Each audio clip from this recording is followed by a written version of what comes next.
All right, I am super excited for our next panel and to address or to have our cast of filmmakers here with us today. So we'll have them each talk about their films and especially, you know, how they relate to UFOs, but also their experiences filmmaking. But first we have Dean Alioto. We also have Paul Hynek. Something you all might not know is the film background of the whole family practically. We have Keith Arem. Of course, he spoke last year. Both Dean and Keith. What did you speak last year? 2 years ago. 2 years ago. And then we got James, who just spoke a few minutes ago. So let's start off. Yeah. Thanks, Mom. Thank you. Let's start off, though, just to remind you all, and so you can become more familiar with Paul's background in filmmaking. Let's start off with you, Dean, and if you can kind of refresh them on your UFO film adventures. Okay. Boy, let's see here. You made that one student film, and then it turned into something for UPN. I did. Okay, so I think it started with a divorce, as all great stories start. And I just remember being 7 years old and being in Sacramento and looking out my window every night before I'd go to bed. My brothers were living with my mother in the Bay Area, and I was in Sacramento. And I remember every night I would just look at the stars, which would be the same stars that they could see. But there was something out there that basically was this thing bigger than I was, bigger than my situation, and greater than anything that I'd known. And so the vastness was kind of this thing that would lull me to sleep. I would look out. And as I started reading more books in school or taking in movies and stuff, I would find myself leaning towards either space program films, this is my NASA shirt here, jacket, and UFOs. And the idea that something would come from another planet and come and visit us, and maybe people would have experiences with them was just too intriguing as a kid. And so I just kept coming back to it. So I would do, projects that would be like westerns or comedies. But this was something that just kept coming back to it. And so, long story short, it's too late for that, but my first film I had to make before I was 25, and I had $6,500 to do it, so I thought, well, I guess I can make the only thing I have for a budget for this would be a home video, and I thought, well, I'll do a home video where something fun happens. Let's do an alien abduction. So I made this thing in '89 called UFO Abduction, and it was all shot in one night. I had read the book Communion, and borrowed a lot from that, and also Intruders, Bud Hopkins' book. And then I went ahead and shot this thing all improvised, and we made it, and the craziest thing happened. I actually got distributed, but the distribution company burned to the ground. So I lost all my main master and my artwork and thought, well, that's it, time to move on. And then 5 years later, I get a call from a guy, Sean David Morton, who says, hey, I have this film that we found. It's believed to be real. Your name has come up. And I had to break the news to him. I had to out myself. It's not real. We made this thing. And he says, well, Unsolved Mysteries is interested in hard copy in the show called Encounters. And I said, well, Unsolved Mysteries is out. And Sean David Morton said, not necessarily. And I said, well, it's called Unsolved, right? And he goes, yeah, but we can work around that. I said, no, let's go with Encounters. So did this thing, and it was a special, and apparently someone edited off the credits and advanced copies of my movie had gotten up, and it ended up here 25 years ago. And supposedly had a crazy effect on the convention, and I end up remaking it for UPN as our first TV movie called Alien Abduction, Instant Lake County. And so, we got the guys from the X-Files, did the ship and everything, and now the internet comes. And the internet is awesome at it's like fertilizer is conspiracy. And there's all these conspiracy theories that I work for the government. I'm part of some disinformation campaign. When they're being generous, they're saying the second one was actually I made it because the government had hired me to throw everyone off our tracks, but the original one, that one's still real. So I'm here to let you know yet again, it is not. This is not real, people. The Earth is flat, but this is not real. So anyway, I kind of went in and out and then connected with Alejandro, and last year he brought me in and said, hey, you should come and tell your story. And so I did, and because of that, I've had a chance to meet all of these awesome, talented gentlemen, and that's why I'm here. Yay. All right, yeah, Paul, if you could share, like, not only your involvement, but other family members. Can I make stuff up? Wink, wink, nudge, nudge. Try to stay factual. Hello, my name is Paul Hynek. Yeah, I have a lot of experience in entertainment. My father worked on Close Encounters. My brother has done a whole lot of movies and a lot of visual effects. My niece, my brother Joel's daughter, wrote the live-action version of Mulan for Disney that's coming out in March. And she's working on 4 projects now. She did one about the Kennedy women, and she's working on an animation one for Skydance as well. I worked on a movie not about aliens coming here, but about us going to another planet, actually technically another moon, which was Avatar, going to Pandora, and Planet of the Apes, Lord of the Rings, Hobbit, Real Steel, Tintin, Warcraft, Halo, Call of Duty, a bunch of movies and games. And we sold the company to James Cameron right after Avatar. When I was working on the movie Tintin, we all had to have security badges. And Michael Kahn, who is Steven Spielberg's longtime editor, was just roaming down the hall aimlessly one day. Very nice fellow, if he's here. And he saw my name. He says, Hynek, are you related to J. Allen Hynek? I said, that's my father. And he says, oh, he was the technical advisor on Close Encounters. And I'm thinking, how would the technical advisor run into the editor? That's like such different ends of the spectrum. But apparently he had. He says, does Steven know that you're here? I said, I'm not sure he's aware of my comings and goings, so I don't know. And he said, well, I'll tell him. So this was a Friday afternoon. Monday morning, I get the call, Steven wants you on set. So I go on set, and Steven starts regaling me with tales about my father and how much he enjoyed the Close Encounters and the process. And Kathy Kennedy, his longtime production partner, is there also, and she said Close Encounters is what got her into movies. And I said, that's really cool. I said, you know, my brother Joel's been in movies quite a lot. And Steven said, oh, I know of your brother Joel. I said, can I bring him to set later this afternoon? So he came. So then we talked for a couple more hours.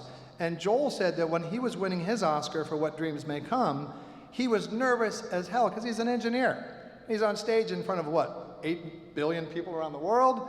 And he's so nervous, and he looks down, he sees in the front row Steven smiling at him. And he says that just sort of grounded him so he could finish and getting out his little speech. So I'm delighted to be here with these gentlemen and with you, hosted by Alejandro and Karen at this fantastic conference. Thank you, thank you. All right, Keith. My name is Keith Arem. I'm a little bit of a different breed. I come from the video game space. I've now directed and produced about 650 video games over the past 25 years. I've done 11 of the Call of Duty franchise games for directing all the talent. Done Transformers and Spider-Man and Prince of Persia. A lot of games that most of my parents' friends, their kids and their grandkids are always coming up to us, and when my kids go to school, all the other kids kind of walk by and look at us, and it's kind of a weird feeling. They're like, he's the guy that did Tony Hawk. But I grew up here. I grew up in Tucson. I grew up here in Arizona, and over the course of working on all these hundreds of video games, to add authenticity to the performances and to the stories, we bring in a lot of advisors to make sure that we're portraying soldiers or other things accurately. And upon kind of wrapping up a lot of our sessions, a lot of these military advisors would say, oh, you're from Arizona, right? And I was like, yeah. And they said, well, you know about what happened in Phoenix back in the 90s, right? And I was like, sure, everyone knows about the Phoenix Lights in Arizona. And then he says, yeah, but do you know what really happened? And so that would just pique my interest, and for hours after our sessions, I would meet with a lot of these advisors, and they'd start telling me these stories, and from the military perspective. And I grew up loving films and a love for space and sci-fi and other things, and loved telling good stories, but always wanted things to be authentic. Even if we're working in a field of video games, still want things to be authentic. And I knew that for the stories that I wanted to tell, as a first-time director, there was no way I was going to be able to tell the stories that I had in my head and that I was trying to develop. So ended up raising just about $1 million, a little over $1 million, and decided to come up with a concept that was going to be more viral to attract the kids who were playing video games than a lot of the people that I would see that would be going to the conferences. And it's not meant as any disservice or a criticism, but a lot of times I'll go to a convention, much like this one, and I don't see a lot of people under 30 years old in the room. And whereas we grew up playing video games, everyone believes in aliens, everyone believes in life in outer space, everyone believes in space travel and other things. We just take it for granted. And none of them are doing any research. None of them are actually coming up and looking at other events and seeing similarities between what happened in Phoenix and what happened in Belgium and what happened to all these other events around the world and how those experiences affect us. So I decided to come up with a way to engage that audience, the gamer audience. And in doing so, I wanted to take an example from a film, an older film called The Blair Witch Project, which was a horror thriller film that really scared the pants off of people, but people thought was real. And so what I did is I shot about 4 hours of footage on this little $1 million budget we had, and I created a bit of a scavenger hunt where I hid the footage all over the internet.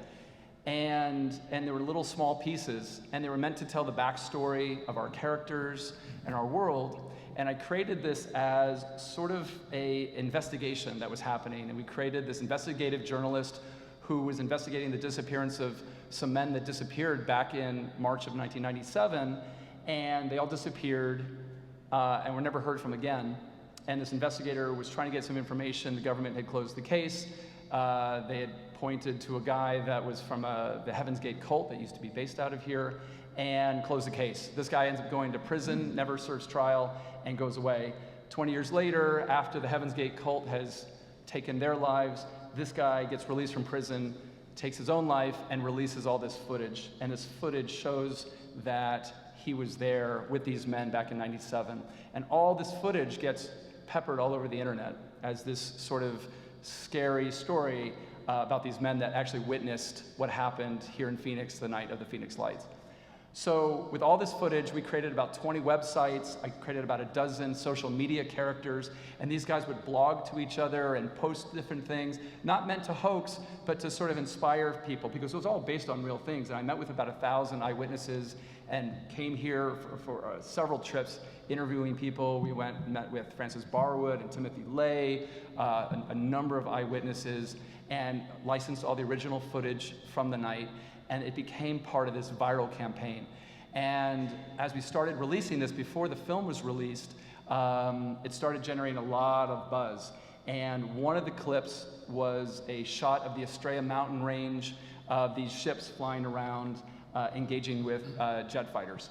And lo and behold, as a few of these different articles came out, this guy named Alejandro Rojas got hold of this, and he starts reporting on it. And at first, him and John Greenwald, and there was another guy from Australia, I'm trying to remember his name. Paul Dean, I think. Paul, yeah. And so they started writing to our social media characters, trying to get some information. And in fact, John even says, I got some additional information I got from the Freedom of Information Act, and want to talk to you. And we were terrified because our film was still 6 months from being released in the United States. We had a big deal with Paramount, another deal with Sony, and Relativity Pictures. And Alejandro starts putting these things together, and he finds a picture. If I remember this correctly, he finds a picture, maybe you can tell this part of it, but you found our investigative journalist, and you realized he was an actor. Well, at first I thought it was fishy, and I knew that guy. I had seen him before, but I didn't know this journalist. Of course, I was a broadcast major. That's why I got into this, because of news. I'm a news hound. But I'm also a big Seinfeld fan. And I finally figured out that that actor was the same actor who dated Elaine in Seinfeld. And he was the one who would cry every time he heard, what was the song? Yeah. I think it was Desperado. and so what happens is that this huge article comes out on Open Minds that says, here's this picture of this actor. If this actor is this investigative journalist, he found this material on this website. He talks about this. That goes over to this footage. He connected 6 of the websites. And if that is fake, then this is fake. If this is fake, then this is fake. If this is fake, then that footage is fake. And he started to out our movie 6 months before the movie was released. You premature outer. Oops. And so for That's here, we my had this, job. But in the meantime, this goes viral, and it literally generates 20 million views worldwide. And I'm in the midst of doing a television show pitch with a gentleman that worked with Alejandro, his boss at the time. And I called his boss and I said, hey, we're about to release this movie, and your guy is outing our film. So he said, well, Alejandro takes this very seriously, and he polices stuff like this. So I said, well, what do I do? And he says, well, you better call Alejandro. So I call up Alejandro and I said, hey, I'm not trying to hoax anyone here. I said, I'm creating this story, and I'm really trying to use this story and this material to influence and to get this younger generation to start doing this research. And what started off as a bit of a tense conversation, because Alejandro's like, well, look, hey, it's my job to report on people like you and tell them that hoaxers, because this actually degrades our community. And I said, whoa, I said, I'm not trying to hoax. I said, this is why. And after a while, we had a good conversation, about 2 or 3 hours. We became friends. And at the end of the conversation, there was kind of this lull. He said, well, what do we do? And he says, well, you got to come on my show. And I said, my movie's not coming out for months. I can't do this. And he says, well, he goes, I have a responsibility to report stuff like this to my community. So I said, here's what we're going to do. I said, we're going to come up with a hashtag, and the hashtag is disclose now. And anytime that your listeners, and I'll come out and I'll say everything. I'll tell everyone what we're about to do before it happens. And if you see this hashtag on any of these postings, you know it's us. So everyone in the community knows we're not trying to hoax. But for the entertainment world and these kids who are doing the research, who are going to be inspired by what we're doing, let them have fun. And that's what we did. And we came on the show, and we premiered the movie here at the International UFO Congress in 2016. The movie this year, last year with the Tic Tac footage and gimbal and all the other footage that's come out, we shot up into the top 10 on iTunes. And I'm working on my next 3 motion pictures now, that with this $1 million budget, now we're doing much larger films. So it was my entrance from going to video games into motion pictures and telling a narrative, but I really wanted to be true to this community, and that's why Dean and I are here. We're shooting a documentary together. I did another documentary, and we had Alejandro and Nick Pope and Lee Spiegel and Stanton Friedman before he passed away, and we did a documentary together talking about the fact and fiction behind the film. So it's an honor to be here and being on stage with these gentlemen. So I'm just a kind of a rookie when it comes to making movies, but I love the world, and it's great to share it with you guys. Sorry. Thank you. There's a little credibility issue here with your story. The found footage film that inspired you, it sounded like you didn't say UFO abduction or alien abduction in Lake County or the McPherson tape. It sounded like you said something else. Is that correct? So I don't mean to hog the time. So there's one other kind of interesting thing. When I was deciding to make this movie, I was approached by an investor who was working with a big film producer. And they approached me. They said, hey, we want to remake this film that was done back in the 80s. And this footage, and they told me this whole story about this UFO abduction movie, and they wanted me to make the remake of this film. And I said, well, why don't you go and get the original director and come back? And they're like, well, we want to do this direction and do the typical Hollywood thing.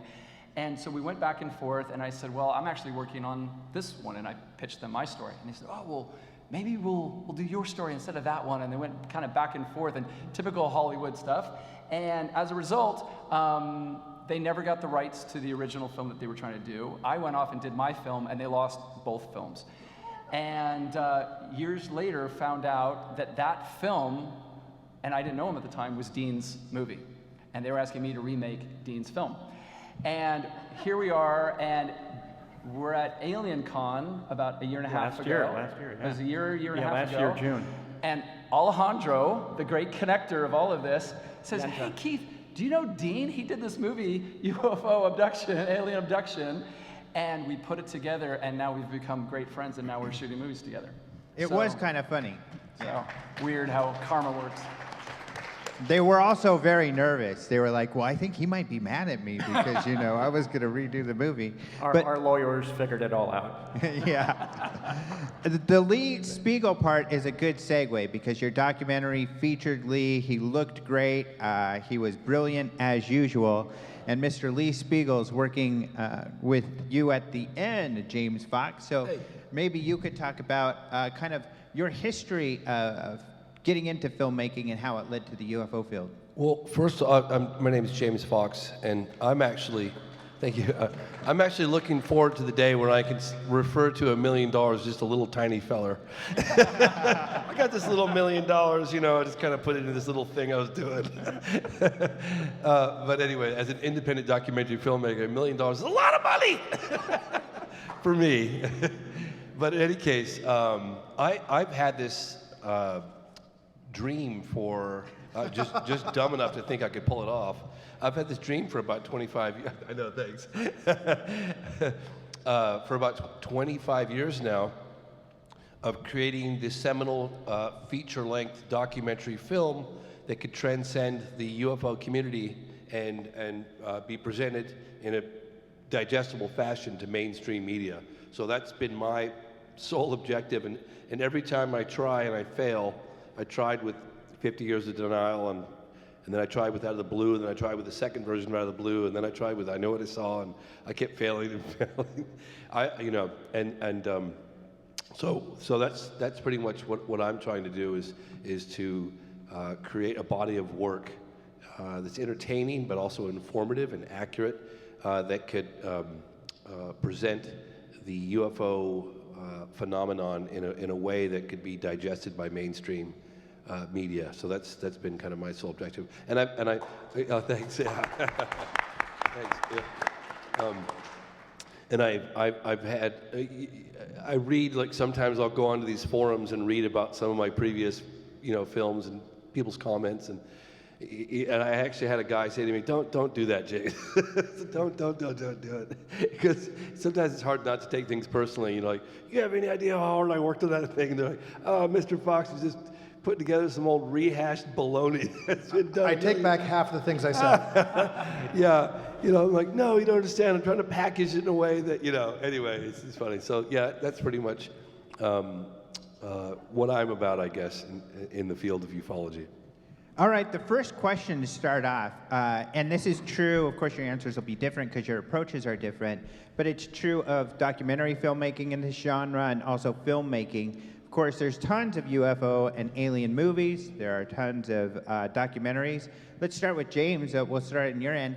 How do you approach being novel, getting stuff new, providing something different that hasn't been done before? Well, the question is doing something new that hasn't been done before. The best way I could answer that would be, I've had the extreme privilege of having Dr. Jacques Vallée be the consultant on our latest film project. And I think initially he sort of held it at arm's length, but he started to realize that we were dedicated and we had the resources to really do something proper. And the other day he was in the studio, and we've been working really hard. I mean, really hard, because you have a certain vision of how you want something to be, and it doesn't until it materializes. You have this insatiable objective of getting this thing right. So we tear apart a scene, put it back together again. This has gone for years. And the other day, we put the first 45 minutes of the film together, and Jacques turns over, and a colossal amount of work. I can't emphasize that. I mean, years and years. And Jacques turns and he goes, well, congratulations. I was like, what? He goes, we've managed to put the pieces of the puzzle together unlike that's ever been done before. So there are cases, oh, thanks, yeah. There are, cases that we're familiar with, but we go after, like, I'll give you one example. We cover the Kenneth Arnold, because it's an integral part of the history of it. But we do it through Kenneth Arnold's daughter and Kenneth Arnold's personal archive of material. So we have a new spin on what was going on kind of behind the scenes with it. So We went out of our way to dig up archival material that the world has never seen before, stuff that I promise you has never been seen before in this latest film. So there is some familiar material, stuff that's an integral part of the history of UFOs, the relationship with the military and the government, but also in a new light with new material with people that were there behind the scenes. So I hope that answers the question. Yes, it does. And by the way, you said something about your earlier films failing, but to me, there's nothing failure about them at all. They're the best films in this genre. They're excellent. Thank you. Hands down. Thank you. Keith. I think as a filmmaker and as a storyteller, you always want to take a fresh approach on your own material, not just what's out there in the marketplace, but from your own perspective of how you tell stories. As a filmmaker, I'm always fascinated by the what if. And so that's why I want all of the material I work on to be factually based, or at least to be inspired by real events, and then take a what if to that. So the films I'm working on right now all take together real events and stitch together fictional characters set against the backdrop of a real world. Much if you look at a movie like Titanic, where you have all these eyewitness accounts of what happened there, and then you weave these characters through. I think people can be more emotionally grounded when they're tied to a character in a world and really feel for those characters, even if it's against the backdrop of something as huge or scary as something like Titanic. So for me, for my films, that's what I think always brings a fresh element to that, is something that might be familiar, but then taking this what if approach. But for the documentary side, which is what we're starting to really get into right now, is I feel that there's a huge responsibility as a filmmaker when you take liberties with something that is a very passionate subject for a community. And if you do something for the sake of one audience, you run the risk of alienating other audiences. Pun intended. Yes, and so my feeling is that to balance out the what if on the film side is to create a documentary that presents sort of a platform for the people within that community to give back to that community. And full disclosure, which was the roundtable that we did initially with Lee and Stanton and everyone else, there was sort of addressing and calling out what we had did in Phoenix incident, but what we're doing now in the documentary that we're starting to do together, doing with Dean, is as a series to take experiencers and people who are contactees and abductees, and to really present their stories in a light that can be presented to a mainstream audience without it being insulting, without it being something where normally people and conspiracy theories, people sort of giggle or laugh in the mainstream community and say, well, those people over there, they're into UFOs or into these other things. And we're trying to present a platform that actually presents these stories. And now with a lot of the material that's coming out, I think people are taking those accounts much more serious. And so as a filmmaker, I feel that obligation that we need to sort of give back to that community and present that platform. Yes, Paul. So how do we add novel stuff? Well, on Project Blue Book, we just make shit up. Right? And it's really my job is to make sure they don't make up too much new stuff, right? That's my challenge. Unlike Keith, who's got fictional characters in real life settings, Project Blue Book, we have real characters in highly fictionalized settings. So it's a really interesting and challenging dramatic premise to do that. And as I mentioned earlier today, it's about authenticity and not accuracy. The people behind the show are steeped in the UFO lore, both the creator, David O'Leary, and Arturo Interian, who has got to be the most knowledgeable on UFOs studio executive in history. I tried to quiz him and try to get him to fail on something, and I said, okay, I know you know about Project Blue Book, of course, and Project Sign and Grudge. How about Project Twinkle? He just starts rattling it off. He says, come on, Hynek, you got to bring your A game to fool me. So, it's a very interesting idea to have real life characters who I feel very close relationship with, stretched to the hilt in this type of setting. So really my job is the opposite, to try to rein it back in. Makes sense. Dean. Well, our job as filmmakers is to, every single time we go out, present something new with pointing at.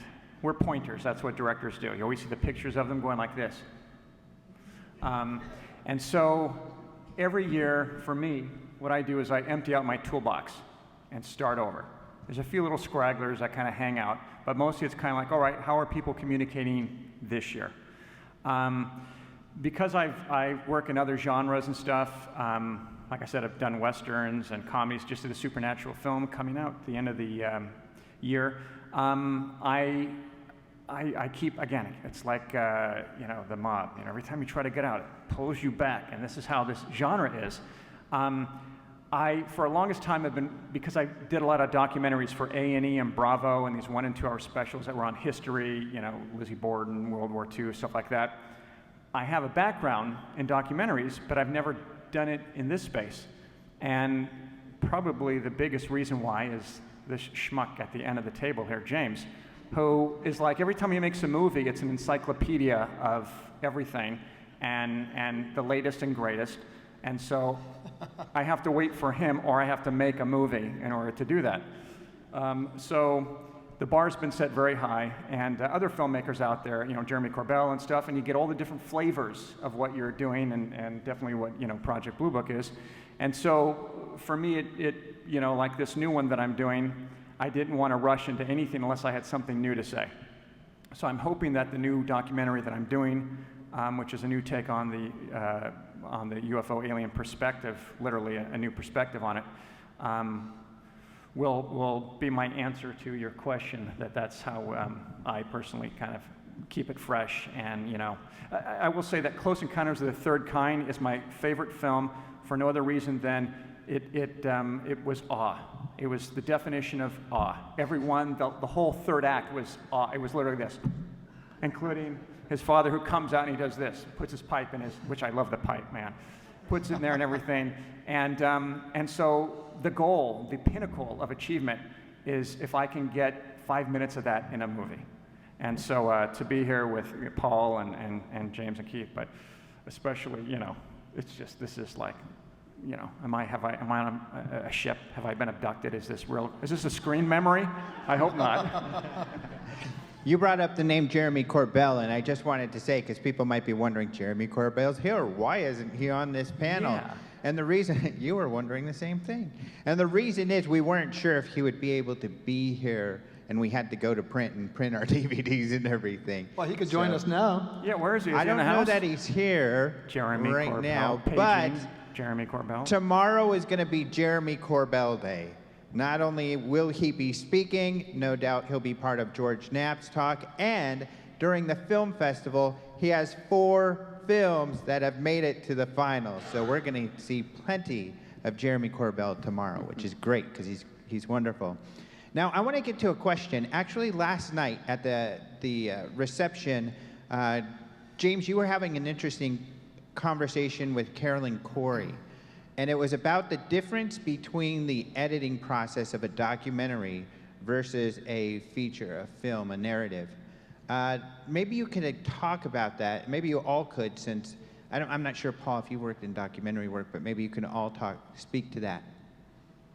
Well, I personally, and it's probably my own demise, but I've never scripted something ahead of time.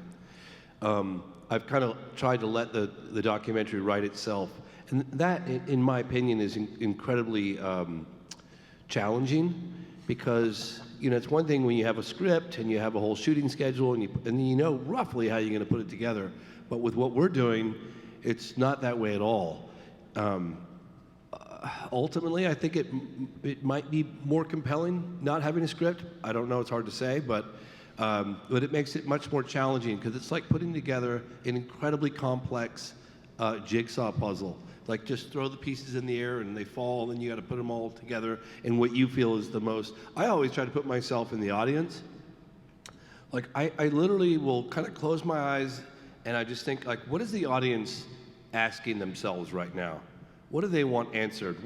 How can I step up this next scene? How can I keep escalating the film?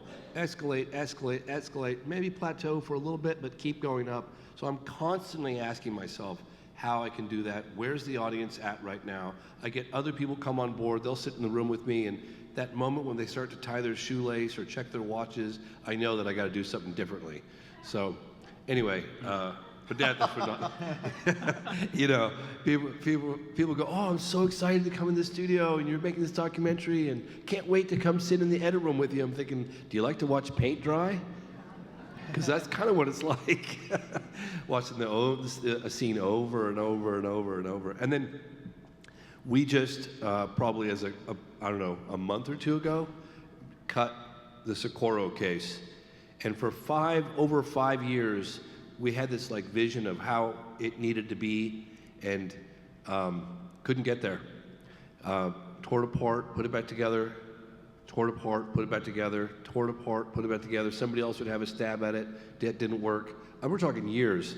And then the last time round, tore it apart and got in the studio, and we put it back together, and it started to come to life. And then Jacques came on board, and he was behind the scene, and he helped us, you know, put a few little critical pieces together. But when it worked, it was like, that moment where you hear that, you know, when the computer turns on, it goes, it was that moment, like, we opened, the vault. We did it. There it is. It's been there the whole time. We just didn't know how to get there, So anyway, that helps it all. I think when you're writing a linear narrative and you look at a documentary like what you've done, as a director, you have this tremendous respect for documentary filmmakers because you're going through hundreds and hundreds of hours of interviews to find these sound bites to further the story and the footage, and to be able to take what one person is talking about and make it relative and relevant to another conversation. And that not only is a skill, but it takes so much patience. When you're writing a narrative, and when I was doing Phoenix Incident, we were making a fake documentary, so I could script out all of my interviews, and as long as I had very believable actors, I could do all those interviews in one day, whereas it might take you several years. And so that's not really a fair process. And thing changes along the way, because we had A-Tip on the front page of the New York Times. So guess what? Back to we the had drawing to go board. to that. That added a year and a half to the film. And what was interesting about my film in particular is that we did pepper in a lot of real interviews. Even though everything was scripted, we had a few real people like Francis Barwood and other people to actually be interviewed along the way. And what was very interesting is the shoot initially was 14 days for our movie. It was a very fast shoot for our film. And on the 15th day, we did our interviews here in Phoenix. And we met with Timothy Lay, we met with a handful of newscasters, and we met with Frances at her home. And Frances was telling us some things, and we had some ideas and topic that we wanted her to fit into the movie and how we were gonna have that. And she dropped this bombshell about Operation Snowbird. And Operation Snowbird, for those of you who don't know what that is, it's an operation that happens between the Maryland 104th, where they bring their A-10 aircraft here into Arizona, and they fly because it's warmer conditions than it is in the winter. And typically in Arizona, we always have snowbirds that come from colder climate to here. But Operation Snowbird is that operation when they're flying here. But what Frances told us was that Operation Snowbird was actually a distraction operation to distract the public from what was really happening over the Estrella Mountains during the Phoenix Lights. And this was just like this earth-shattering moment for us because it completely reframed everything about our movie. And here our movie was already shot, and on the 15th day, we had a real interview that you would get on a documentary, and it actually changed our film. And we ended up going back and re-editing the movie to incorporate that. And it's kind of a controversial sort of revelation within our film, because we are saying that, yes, there were flares dropped here in Phoenix, but it was because it was distracting people from the real event where these guys were witnessing it over the Estrella Mountains. So you develop this amazing respect for what real documentary filmmakers have to go through, because we scripted ours and we still got it wrong. because we got that bombshell. To get those on every interview and have to put that over together and tell a story from all that footage is an amazing craft, and so hats off to. Pass. That goes to you. This is like playing Sorry or something. Dean, it's yours. What was the question again? The difference is in the difficulty in making a documentary versus a narrative. A narrative. Oh, man. Well, as James can attest, when you're doing a documentary, this is really weird, but people don't run at you with money bags. They kind of run away. And so... Yeah, because that happens all the time making feature films. Yeah. Well, hold on here. Slow down there, cowboy. Technology today with DSLR cameras, you can go out and do that just like you can do a documentary. The only problem is that all of the people in this field, they don't stay in one city. If you're shooting a movie, you can shoot it all in your apartment and bang it out and get your friends who are actors, especially if you're in LA, it's somewhat convenient. But like I'm going to be doing 30 interviews for my documentary, and I've only done like four or five. So, and they're, some are in Toronto, some on the East Coast and everything, and unless they come to this, conference, I got to go to them. So that's just a logistic challenge. But as far as the filming of it, yeah, you have to be, as Jim was saying, you have to be much more fluid with this. You have to be able to let the interviewer's stories kind of change and reshape the story, not the other way around. Whereas as a filmmaker, sure, you're being intuitive, listening to performances and stuff, but you have to tell a beginning, middle, and end that works because budget, time is ticking. But you gotta find the story as much as the story finding you. So, like James said, you might start out, this is my intention, and all of a sudden it starts telling you, dude, are you serious? What are you looking over there for? This is the story. So that's kind of what I love about documentary filmmakers. It's more discovery and less kind of, ascribing something that you have onto it. Mm-hmm. So pass. And by the way, you might want to mention what we've found just in the past 2 days. Oh, yeah. I mean, well, we went in there with an idea because, again, we're dealing with the fact that we're not experiencers, not contactees, not abductees, and we learned that those are all separate things. And everyone's got their own definition of them. And again, there's no like one mold, one thing. It splinters off into several things, and all of them are equally relevant. Yeah, I mean, you see a story, it's sort of like looking at a rock and seeing a sculpture inside of it, and you might have an idea of what that is, but as you start to chip away at it, it comes out completely different. And that's what's happening right now. Just in the past 2 days, we've probably met with maybe a dozen people, maybe 15 people, both experts or people who sort of work with experiencers, and then people who are contactees or abductees or experiencers in some way.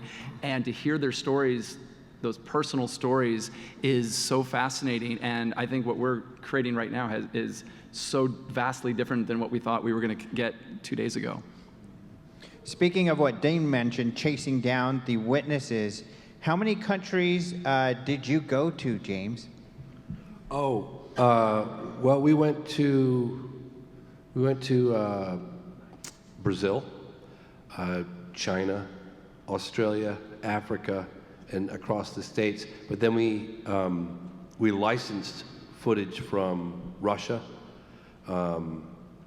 Canada, Papua New Guinea. Can never pronounce that name correctly. Yeah, another part. So it's a really global. I was going to say one more thing.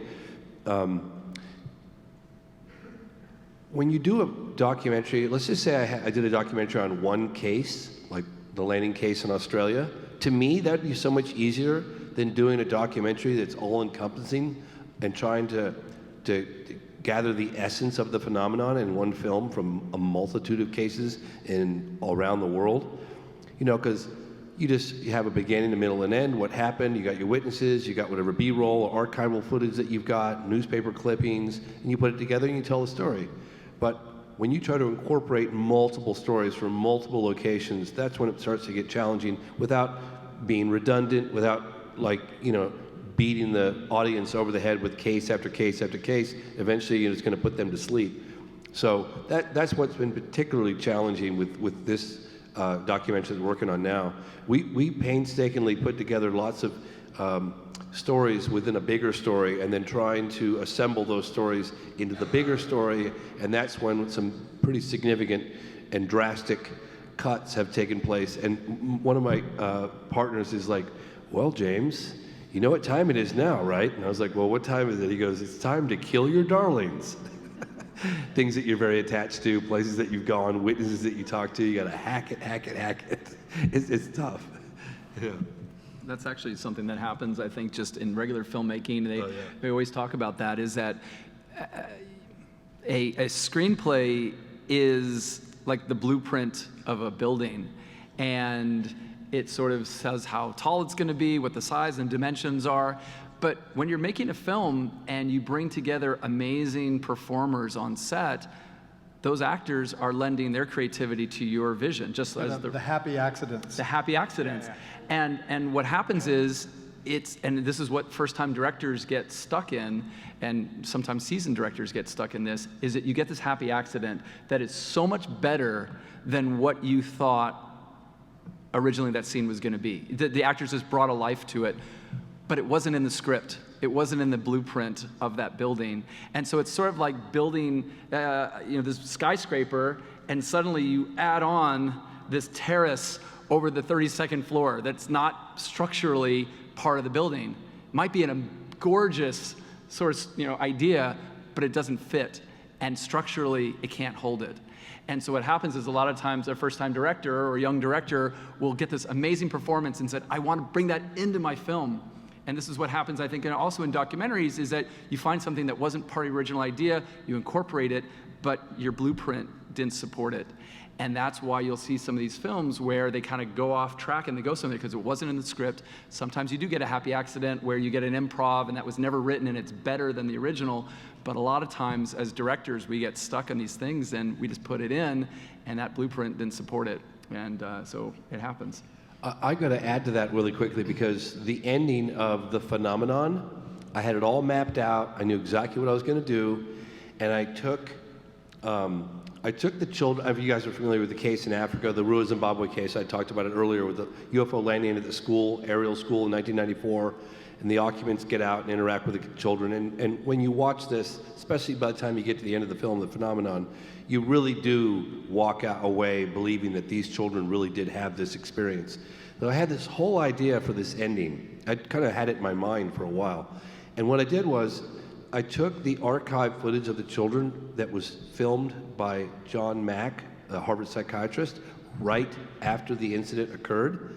And then I took the interviews with the same children as adults, reflecting on the impact it had on their lives. So you were hearing their voices as adults and looking at their faces as children. And you see, it's amazing. And I put this whole thing together, and it took me like probably 5 or 6 days to get just the right statements. I put it underneath the children's faces, and you hear them as adults, really powerful. And then accidentally and unknowingly, I erased that whole bit of work. And the only thing left over, there's a tool that if you click on this tool, it deletes everything to the right of the timeline. It could be either all audio or all video or both. Well, I deleted accidentally all the audio, but I didn't realize it till several days later. And so I probably lost, I don't know, a few days of work. But then, just by accident, I played that segment of the children's faces and their hands, one after the other, with nothing under it. And I thought, oh my God, this is so much more powerful, that's actually the ending of the movie now, is that we end not saying a word, just looking at the children's faces right after the incident occurred. And it's so powerful. And it was a total accident how it came about. Yeah. On the fiction side of the house, in the studio world, in addition to the happy accidents, we have the tragic intentionals as well. And by that I mean a diva director or a studio mogul who decides to change the third act by about 80%, and the change order for us, the post-production, the motion capture house, comes in at about 10%. And that's kind of the death squeeze that happened to Rhythm and Hues. They won the visual effects Oscar for the movie Life of Pi, and their employees are protesting outside that the movie drove them bankrupt. So one movie we worked on, and I won't say the name of the movie, but it rhymes with Jack the Giant Slayer, and the director's name rhymes with Bryan Singer. The director decided to just wholesale change the third act without any rhyme or reason. And he also wasn't providing any guidance on the movie. So when you have that happen, the different departments, there's a power vacuum and they start sort of jockeying for position or not knowing what to do. So we're doing the performance capture on stage, and the actors, Bill Nye and Ewan McGregor and others, are getting kind of more slapstick. They're these goofy giants. But the art department is becoming more and more sinister at the same time. And Hoyt Yateman, the visual effects director, walked off, and he's a very calm guy and had to be brought back. But that's the kind of things that happens. And I've talked 4, maybe 5 studios off the ledge and getting them to agree to actually pay a reasonable amount for additional stuff that they wanted to do. Wow. So last question before we'll open up the mic to some of your questions. And of course, there's a microphone up here that you can come ask your questions at. What are some of the difficulties doing a film in the UFO kind of alien genre that is so enigmatic and kind of, you know, all over the place, especially when you are trying to be accurate? Some, just you just want some. Yeah. Just Every a single few. aspect. Yeah. Like what? Man. Well, when I do an enigmatic UFO movie, I'll let you know. I think it's, you know, again, I got a chance to hang out with James for a week and see the film and watch it come together and give my cheap 2 cents. And you know, you can smell it. You can, filmmaker, you can sense the creativity. You can sense that you know, if you go into a sculptor's, you know, someone who's a sculptor and they're working on their stuff, you can see the shavings and everything, and you see what they got out of the way to get to what they have. And I'm watching it, and I remember just going, my jaw's dropping, it's dropping. I should be wetting my mouth because it's getting all dry from hanging down here. And there's great these moments and stuff, and it was such riches that he had done, and he went back to situations that made them fresh, like it was, you know, it was great to see that and witness that filmmaker to filmmaker. And so, you know, I look at that, and I've got a chance to work on the set of Spielberg's Indiana Jones Last Crusade. I worked on The Doors with Oliver Stone, and got a chance to work on the last Dirty Harry film with Clint Eastwood. You learn something from everyone. And so as far as trying to achieve something, it's kind of like you work off of what everyone's been doing, and then you have to forget it all. And you have to tell the story that you want to tell. And the more personal that story, the more people will connect, because if it's personal for you, it will be. Truth is this common denominator that connects audiences and their filmmaker together. For Project Blue Book, like other shows before at X-Files and other ones where you see these fantastical things, you kind of have to reset the next episode and come back to this more sort of grounded point of view. And it's kind of weird. You can't really accumulate everything that you've seen and start from that aggregate point of view. You have to keep dialing it back. And I had a vigorous discussion with the showrunner about a recent episode where, yeah, I'll just leave it at that. I think the hardest part, especially in the UFO community, is that we have these classic films. When I grew up, it was Star Wars, Alien, Close Encounters, and E.T. And those set the benchmark for me as a child and a teenager, as that's what this community, if you're going to see it from a cinematic perspective, represents.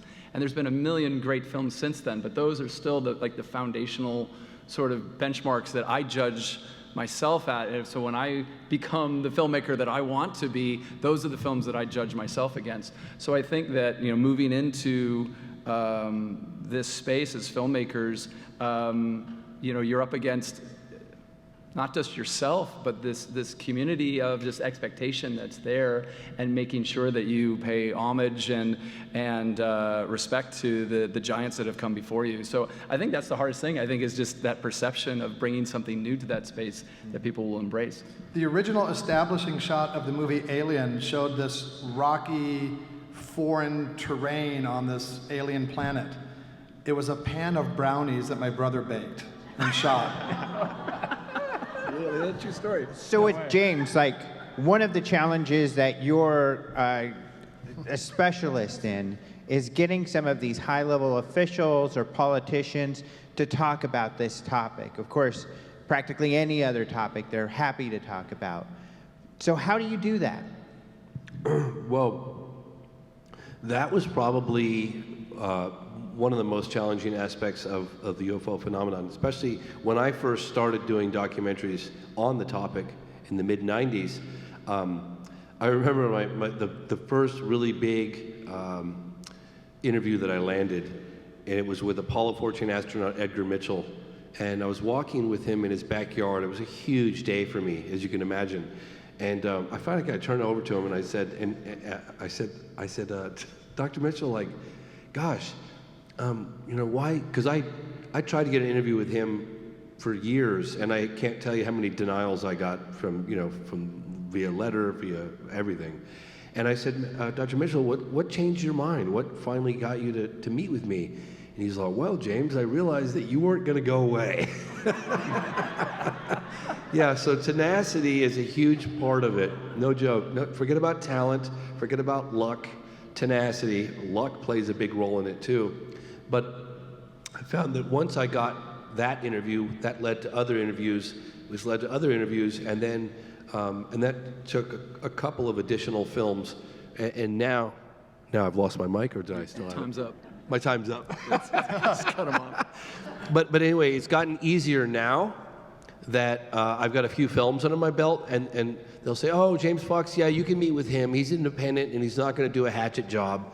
So that was very helpful. But initially establishing that as a complete unknown, independent documentary filmmaker was really challenging, for sure. And now what I say, for instance, with Harry Reid and Podesta and others, is, look, you don't have to sign any release form until after you've viewed your interview, the context in which it's in, and if you approve 100% on the way I present you, the accuracy, the content, then you sign off on it. And they all say, I can't argue with that. That sounds like a good deal. So that's what I do. So I send them a cut. And of course, I'm going to treat it with respect and accurate and all that stuff. And I've never had anybody say, pull me out. So you take out the laugh track before you show it to them? Yeah, right, exactly. And then add stuff before and after it. Yeah, get their signature and all. Before we go to the Q&A, I want to say that the genre, the space that we're working in, I don't know what to call it, a genre, the field, let's say, is there's a little bit of an uphill battle because we're trying to normalize this as much as the Northern Lights. We can't fully explain it. We can on some quantum level, but not 100%. We're trying to legitimize this and present in a way that you're watching a documentary about any other scientific, anomaly so basically, all of us, as independent filmmakers, it's been great to connect. I've spoken with Jeremy Corbell. We all kind of help each other because we're all trying to move the cause forward. And so I think as filmmakers, you look at the 70s and all these wonderful filmmakers, Coppola, Spielberg, Scorsese, Lucas, they all hung out together and they gave notes. Those films are so good because all the people that were making them were benefiting from everyone. So even though you kind of get in that silo, at some point you got to pull yourself out and say, oh, what do I have here? Give me your perspective on it, and through that and be open, but keep your intentions still strong.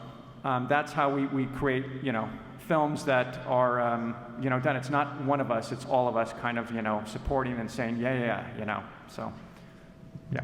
All right, so come up to the mic if you have questions.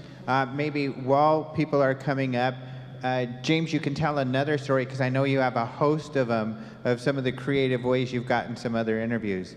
Like, I remember one where you were a waiter, I think, and you were told not to talk to, I can't remember that. Yeah.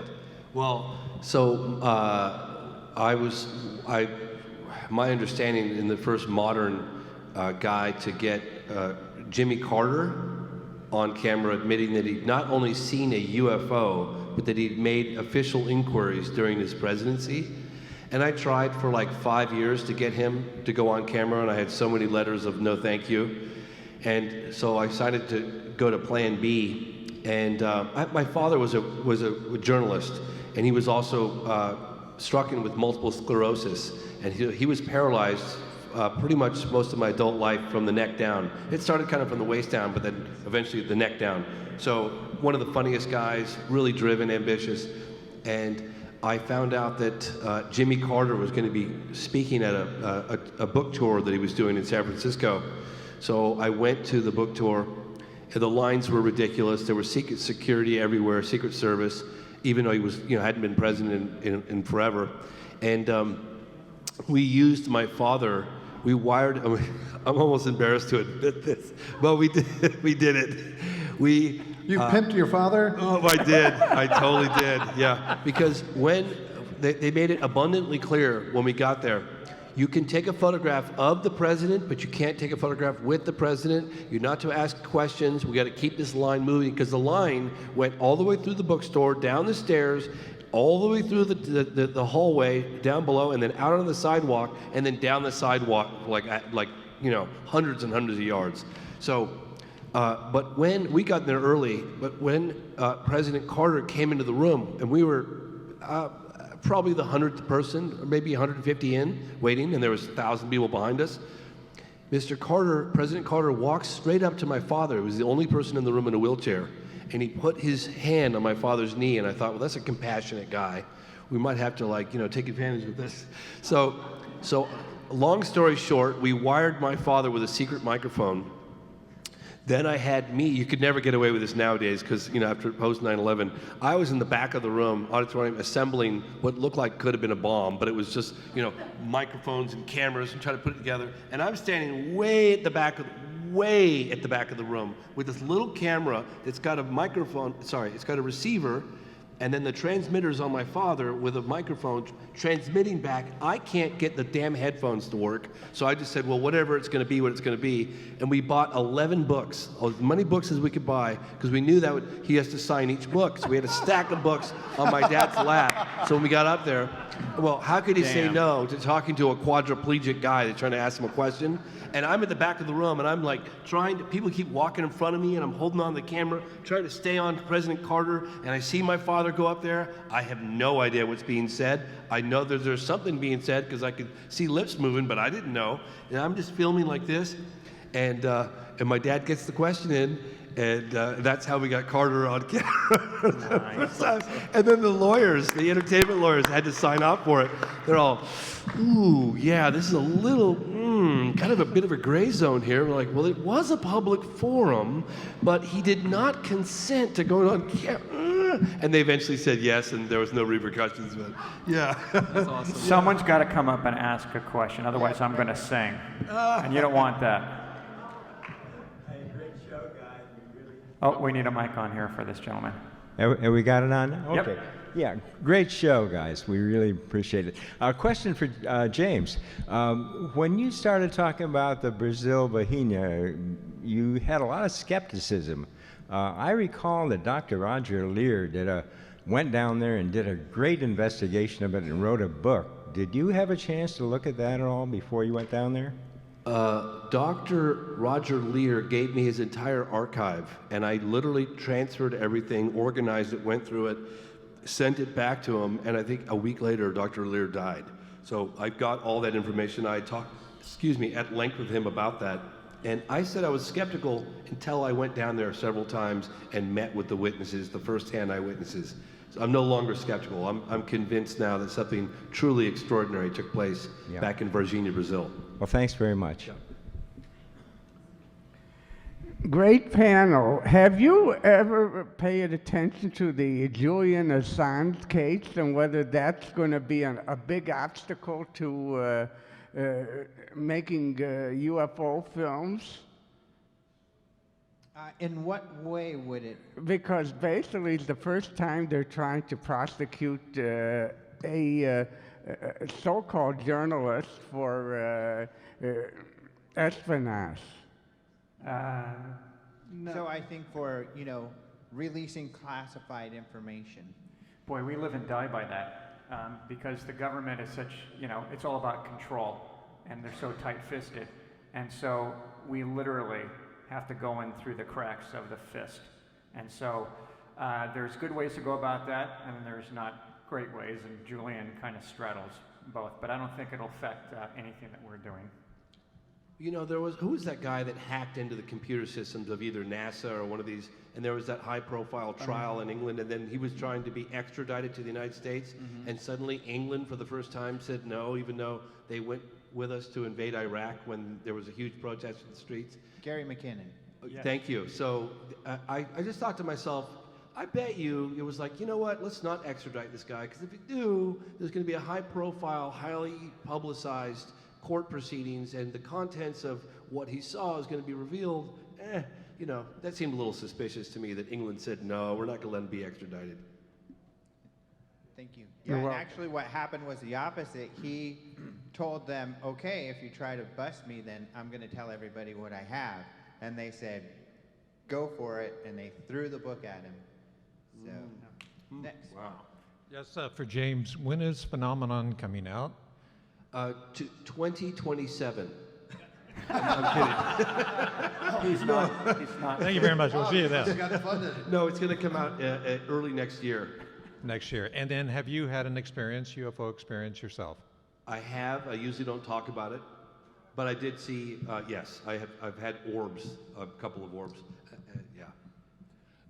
Thank you. I have a question for all of you. I was really curious about when you have that intention to create a dramatic moment, or you want to bring the audience in or have an aha moment. How do you? Do you have a toolbox for that? Do you have a storyboard that you know that, I can pull this out and tweak it and it'll... We call that being a hack. A hack. If you're going and you're pulling from that toolbox, like I said earlier, and you're going, I know this works, then you stop growing as a filmmaker and you stop your relevance. So it's kind of like pulling people in. If you don't feel it, you got to pull people in who will, and that will inspire you. So you it's feel like James said about how he changed the ending of his film to not have any words. He found that poignant moment. I don't think you can plan or script those. They sort of jump out. When we saw the first rough cut of Avatar, we thought, oh no, this is going to be a big debacle. It just didn't pull together. And then just a little bit of different editing and a little bit more work, and it came together. Yeah, you just don't. I don't think you can tell what those sort of key moments will be, much less plan. Yeah, they talk about when you make a movie, you make a movie like 3 times. You make a movie the first time when you write the script, you make the movie the second time when you direct the script, and then you make the movie the 3rd time when you edit it. And the 4th time in the studio makes you edit it again. Probably, exactly. And the 5th is the projectionist who goes, we'll just cut this. And what's interesting is that I had the opportunity to see John Williams perform live with the Los Angeles Philharmonic, and John was presenting some of his classic film scores, and he took a scene from E.T., the opening scene, when all the federal agents are chasing E.T. through the forest. And he talks about it, how as a composer, he receives the movie with obviously no temp music, nothing. He wants to hear just the sound effects of what that's going to be. And he talks about how dry a lot of these scenes are, these classic scenes, how really devoid of any drama or action there are until he gets to add his music. And that's not just talking from an ego perspective, it's just things like music can completely change a scene. So if you just watch one of your favorite dramatic scenes from any movie, turn down the volume and see how much the performances, the dialogue, the sound effects, the music changes that. So I think that you really find as a filmmaker, everyone develops their own style to evolve and make that drama happen. But it's the subtle things like music or the performances of those actors that really brings that to life.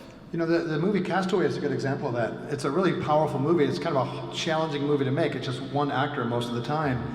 And the score is very powerful, but it doesn't come in until 2/3 of the movie are over. When he's off the island and the score kicks in, and it becomes this highly resonant piece where you feel like it's already expressing feelings that you've developed, and helps carry you along the rest of the way, but it's a very powerful technique. Well, and if you were to watch a scene out of context, if you just watch this, you know, Wilson, right? If you just watch this ball drift away in the ocean with the red handprint, and you just saw that out of context, that scene would mean nothing to you. But being emotionally grounded with how much that meant to him throughout there, that performance brings you to tears. And that's a very dramatic moment with very simple filmmaking. So that talks about, you know, character development and pacing and editorial and music. Yeah, maybe the first time in a movie where people cry over the disappearance of product placement.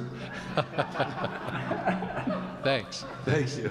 Whereas most people cry because of it. Yeah, right. I think we've only got, oh, Dean, did you have something? Yeah, I wrote a song especially for this panel. Oh You boy. just warned us about your singing. I did. I wasn't going to do it because, you know, I'm chicken, but You need me to beatbox it, or? I do. Gonna find my saucer, gonna film it right, gonna skip the anal probe delight. My motto's always been that I know what I saw while waiting in the middle of a cold crop field. Flying saucers in flight, woo, woo. Alien delight, everyone. Alien delight.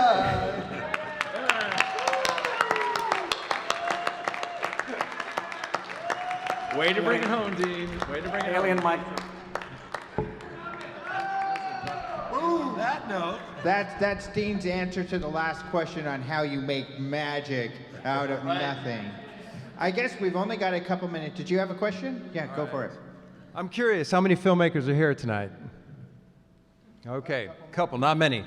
Filmmaker to filmmaker, thank you guys for taking on these types of topics. I'm curious, going into this that the government doesn't want disclosed, have you put yourselves or your family at risk or harassment or audits from the IRS or by going into this subject matter? So part of our viral campaign I was talking about at the beginning, we had all these 20 different websites. The very first site I created, which is up and running still, if you look it up, it's called MaricopaMissing.com, and it's a missing person site.